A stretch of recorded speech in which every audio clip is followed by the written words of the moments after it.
ಹರೇ ಕೃಷ್ಣ, ಜೈ ಗೋಮಾತಾ, ಜೈ Gopal. Radha Surabhi ಗೋಮಂದಿರದ YouTube ಚಾನಲನ್ನು ನೋಡುವಂಥ ಎಲ್ಲ ವೀಕ್ಷಕ ಬಂಧುಗಳಿಗೆ ಭಕ್ತಿಭೂಷಣ್ ದಾಸನ ಪ್ರಣಾಮಗಳು. ಒಂದುಗಳ ವಿಶೇಷವಾಗಿ ಇವತ್ತು ನಾವು ನೋಡ್ತಾ ಇದ್ದೇವೆ, ಇಡೀ ಪ್ರಪಂಚದಲ್ಲಿ ಜೀವನ ಮಾಡಲಿಕ್ಕೆ ಕಷ್ಟ ಆಗ್ತಾ ಇದೆ. ಶುದ್ಧ ಗಾಳಿ ಇಲ್ಲ, ಶುದ್ಧ ನೀರಿಲ್ಲ, ಶುದ್ಧ ಆಹಾರ ಇಲ್ಲ, ಶುದ್ಧ ಮನೆ ಇಲ್ಲ, ಶುದ್ಧ ಮಾತಿಲ್ಲ, ಶುದ್ಧ ವ್ಯವಹಾರ ಇಲ್ಲ, ಶುದ್ಧವಾದಂಥ ಜನರು ಇಲ್ಲದಂತಾಗಿದೆ. ಈ ಸಮಯದಲ್ಲಿ ನಾವು ಏನು ಮಾಡಬೇಕು? ಅದಕ್ಕೆ ಒಂದೇ ಉಪಾಯ, ನಾವು ಪುನಃ ವೈದಿಕ ಜೀವನವನ್ನು ನಡೆಸಬೇಕು. ಹೇಗೆ ನಡೆಸಬಹುದು ಎಂಬುದನ್ನು ನಾವೊಂದು ಯೋಜನೆ ಮಾಡಿದ್ದೇವೆ. ರಾಧಾ ಸುರಭಿ ಗೋಮಂದಿರ ರಾಷ್ಟ್ರೀಯ ಗೋ ಸೇವಾ ಸಂಸ್ಥಾನದ ವತಿಯಿಂದ ಒಂದು ಗೋಕುಲ ನಗರಿ ವೈದಿಕ ವಿಲೇಜ್ ಎಂಬ ಒಂದು ಹೊಸ ಒಂದು ಗ್ರಾಮವನ್ನು ನಿರ್ಮಾಣ ಮಾಡುವ ದೃಷ್ಟಿಯಲ್ಲಿ ಈ ಕಾರ್ಯಕ್ಕೆ ಇಳಿದಿದ್ದೇವೆ. ಈ ಯೋಜನೆ ಹೇಗಿರ್ತದೆ ಅಂತ ಹೇಳಿದರೆ, ಈ ಯೋಜನೆ ಅದೊಂದು ಗೋಕುಲ ನಗರಿ ವೈದಿಕ್ ವಿಲೇಜ್ ಅಂತ. ಈ ಗೋಕುಲ ನಗರಿ ಹಸಿರಿನ ಮಡಿಲಲ್ಲಿ ಅರಳುತ್ತಿರುವ ಒಂದು ದಿವ್ಯ ಲೋಕವೇ ಈ ಗೋಕುಲ ನಗರಿ ಎಂಬ ಪವಿತ್ರ ವೈದಿಕ ಗ್ರಾಮ. ಇದು ಕೇವಲ ಒಂದು ಸ್ಥಳವಲ್ಲ, ಬದಲಾಗಿ ನಮ್ಮ ಪುರಾತನ ವೈದಿಕ ಸಂಸ್ಕೃತಿ ಮತ್ತು ಸ್ವಾವಲಂಬನೆಯ ಗ್ರಾಮೀಣ ಭಾರತದ ಸ್ಥಾನ. ಪ್ರಕೃತಿಯ ಜತೆಗೆ ಮಾನವನು ಹೇಗೆ ಸಾಮರಸ್ಯದಿಂದ ಬಾಳಬಹುದು ಎನ್ನುವುದನ್ನು ಪ್ರಪಂಚಕ್ಕೆ ತೋರಿಸುವ ಉದ್ದೇಶದಿಂದ ರಾಷ್ಟ್ರೀಯ ಗೋ ಸೇವಾ ಸಂಸ್ಥಾನದ ಮೂಲಕ ಸ್ಥಾಪನೆಯಾಗುತ್ತಿರುವ ಗೋಕುಲ ನಗರಿಯ ಮುಖ್ಯ ಉದ್ದೇಶವೇ ಪಂಚಮುಖಿ ಸೇವೆಯ ಮೂಲಕ ಗ್ರಾಮೀಣ ಭಾರತದ ಸ್ವಾವಲಂಬನೆ. ಆಸಕ್ತರು ಗೋಕುಲ ನಗರಿಯಲ್ಲಿ ಜಮೀನು ಖರೀದಿಸುವ ಮೂಲಕ ಈ ವೈದಿಕ ಗ್ರಾಮದ ಜನಜೀವನದ ಭಾಗವಾಗಬಹುದು. 2, 1.5, 1 ಮತ್ತು ಅರ್ಧ ಎಕರೆ ವಿಸ್ತೀರ್ಣದ ಜಮೀನುಗಳು ಇಲ್ಲಿ ಮಾರಾಟಕ್ಕಿದ್ದು, ಸುಮಾರು 30 ಕುಟುಂಬಗಳಿಗೆ ಈ ಶಾಂತಿಯುತ ಪರಿಸರದ ಭಾಗವಾಗುವ ಅವಕಾಶವಿದೆ. ಇಲ್ಲಿ ಆಯುರ್ವೇದ ಆಸ್ಪತ್ರೆ, ಗುರುಕುಲ ಮಾದರಿಯ ಶಿಕ್ಷಣ ವ್ಯವಸ್ಥೆಯೂ ಇರಲಿದೆ. ಇದರಿಂದ ಮಕ್ಕಳಿಗೂ ಭಾರತೀಯ ಸಂಸ್ಕೃತಿಯ ವಾತಾವರಣ ಸಿಗಲಿದೆ. ಗೋಕುಲದಲ್ಲಿ ಜಮೀನು ಖರೀದಿಸಿ ಮನೆ ಕಟ್ಟಿಕೊಂಡವರು ಗೋ ಸಾಕಾಣಿಕೆ ಮತ್ತು ನೈಸರ್ಗಿಕ ಕೃಷಿ ಮೂಲಕ ಸ್ವಾವಲಂಬನೆಯ ಬದುಕನ್ನ ಬಾಳಲು ಉತ್ತಮ ಅವಕಾಶವಿದೆ. ಅದಕ್ಕೆ ಪೂರಕವಾದ ಸಹಕಾರವನ್ನು ಕೂಡ ನೀಡಲಾಗುವುದು. ಸಣ್ಣ ದೇವಸ್ಥಾನ ಕೂಡ ಗೋಕುಲದಲ್ಲಿ ಇರಲಿದ್ದು, ನೆಮ್ಮದಿಯುತ ತಾಣವನ್ನು ಅರಸುತ್ತಿರುವವರಿಗೆ ಇದು ಸುವರ್ಣಾವಕಾಶ.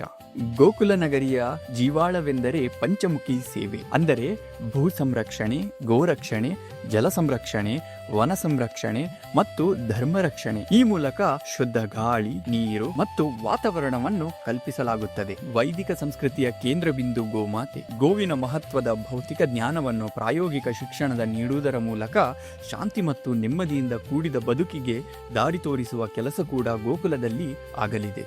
ಗೋಕುಲದ ನಿವಾಸಿಗಳಿಗೆ ಗೋ ಮತ್ತು ಪ್ರಕೃತಿ ಆಧಾರಿತ ಜೀವನ ಶೈಲಿಯ ಬಗ್ಗೆ ನಿರಂತರ ತರಬೇತಿ ನೀಡಲಾಗುವುದು.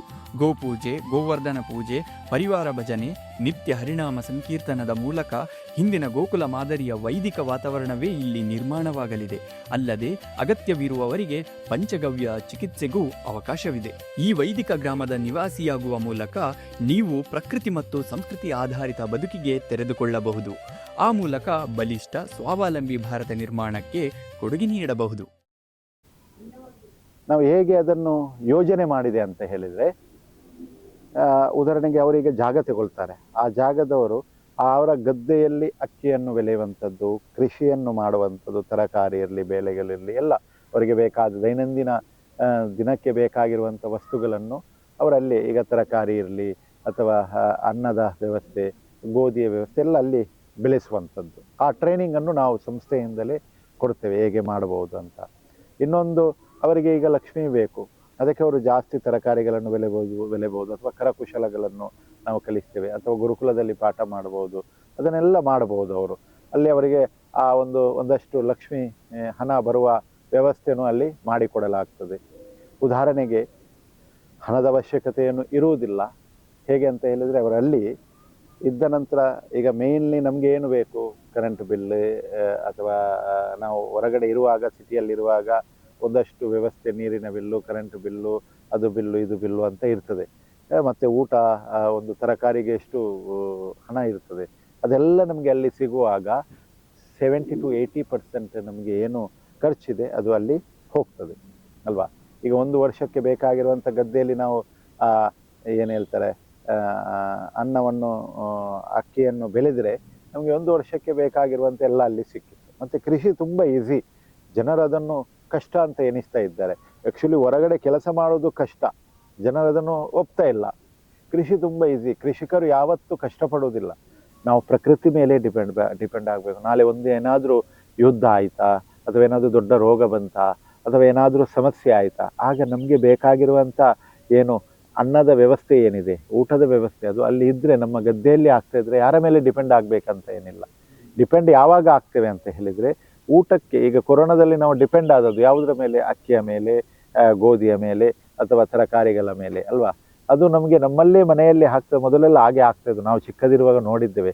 ಅಲ್ಲಿ ಎಲ್ಲರೂ ಸೇರಿ, ಈಗ ನಿಮ್ಮ ಮನೆಯಲ್ಲಿ ಕೃಷಿ ಆಗುವಾಗ ನಾವೆಲ್ಲರೂ ಬರ್ತೇವೆ, ಅವರ ಮನೆಯಲ್ಲಿ ಕೆಲಸ ನಮ್ಮ ಮನೆಯಲ್ಲಿ ಕೃಷಿ ಆಗುವಾಗ ಅವರೆಲ್ಲರೂ ಬರ್ತಾರೆ, ಒಟ್ಟಿಗೆ ಸೇರಿ ಅದನ್ನು ಆ ಕೃಷಿಯನ್ನು ಮಾಡ್ತಾ ಇದ್ದೇವೆ. ಅದೇ ರೀತಿಯ ಒಂದು ವೈದಿಕ ಕಾನ್ಸೆಪ್ಟ್ ಗೋಕುಲದಲ್ಲಿ ಹೇಗೆ ಎಲ್ಲರೂ ಸೇರಿ ಇದನ್ನು ಮಾಡ್ತಾ ಇದ್ದಾರೆ, ಭಾಗವತದಲ್ಲಿ ಇದೆ.